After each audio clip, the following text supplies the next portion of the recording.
સાબરકાંઠા જિલ્લામાં ગત રાત્રિથી સાર્વત્રિક વરસાદ નોંધાયો છે। સૌથી વધુ વરસાદ સાબરકાંઠાના પોશીના વિસ્તારમાં 6 ઇંચ નોંધાયો છે। અન્ય તાલુકાઓમાં 2.5 થી 3 ઇંચ જેટલો વરસાદ નોંધાયો છે। વ્યાપક વરસાદને પગલે ઈડરના રાણી તળાવમાં નવા નીર આવ્યા છે। બીજી તરફ હાથમાંથી ઘઉં વાવ તેમજ મહેસકા નદીમાં પાણીની આવક શરૂ થઈ છે।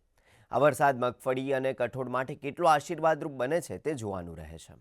સાબરકાંઠા જિલ્લાના પોશીના વિસ્તારમાં 6 ઇંચથી વધુ વરસાદ ખાબક્યો છે। સાથોસાથ જિલ્લાના તમામ તાલુકાઓમાં 2 થી 2.5 ઇંચ વરસાદ નોંધાઈ રહ્યો છે।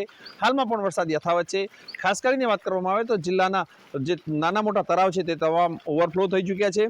હિંમતનગર વિસ્તારના તળાવોમાં વ્યાપક પાણી છે। સાથોસાથ ઈડરનું રાણી તળાવ પણ ઓવરફ્લો થયું છે।